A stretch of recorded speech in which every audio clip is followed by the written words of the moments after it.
Next medical problem number 2 में given है कि अगर आपकी बॉडी की रेजिस्टेंस हो 1 लाख ओहम।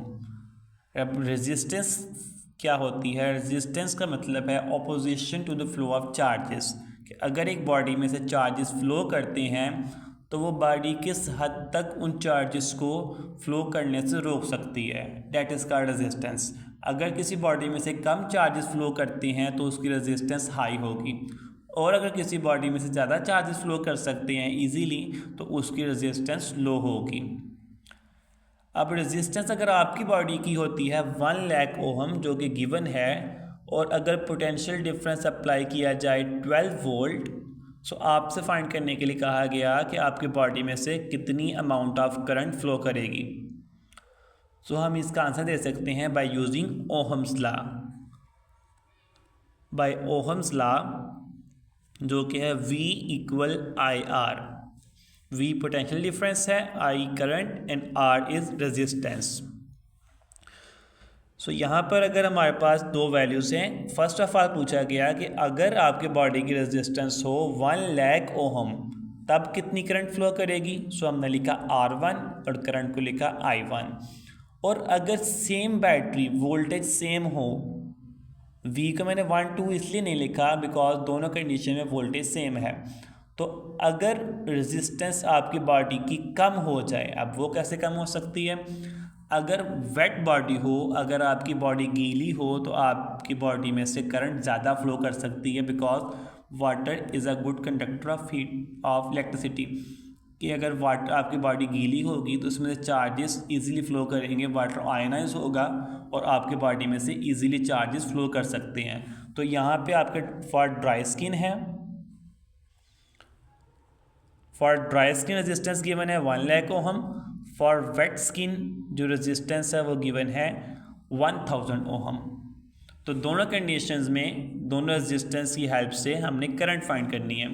तो फर्स्ट ऑफ ऑल V को तो एज इट रखते हैं, I को I1 और R को R1 कह लेते हैं। And for second condition V equal I2 R2। I1 find करने के लिए R1 मल्टीप्लाई में है, इस तरफ आके हो जाएगा divide. So I1 will equal to V over R1।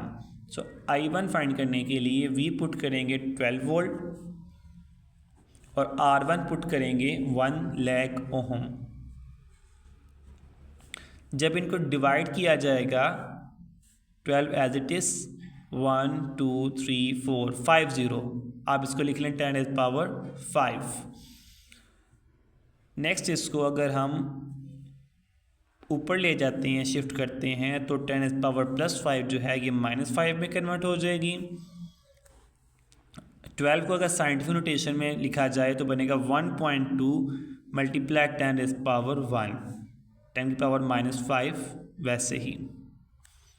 Next अगर इस वैल्यू को हम कंबाइन करें तो 1.2 10 is power 1 and 10 is power -5, तो कंबाइन करने में बनेगी मल्टीप्लाई 10 इज पावर -4। और चूंकि हमने फाइंड किया करंट I1, तो करंट के लिए यूनिट होती है एम्पियर जो कि इसकी SI यूनिट है। अब सेकंड कंडीशन में आपको गिवन है 1000 ओहम कि वेट स्किन के लिए 1000 ओहम रेजिस्टेंस होगी, तो तब आपकी बॉडी में से कितनी करंट फ्लो करेगी। सो I2 फाइंड करने के लिए R2 मल्टीप्लाई है, इधर आके divide V bye R2 equal I2। अगर वैल्यूज पुट करेंगे तो I2 will be equal to V की वैल्यू गिवन है same battery 12 volt, R2 given है 1000 ओहम। तो अगर हम इनको डिवाइड करें तो कैलकुलेटर आपको डायरेक्ट आंसर देगा 1.2 multiply by 10 is power -2 and ampere इसकी यूनिट होगी। This is the final answer. अब कंक्लूजन ये बनता है कि जब आपकी बॉडी ड्राई थी तो रेजिस्टेंस ज़्यादा थी, तो करंट की value I 1.2 10 is power -4 ampere, जो कि बहुत कम वैल्यू है। दैट मीन ड्राई स्किन में से करंट कम फ्लो करेगी।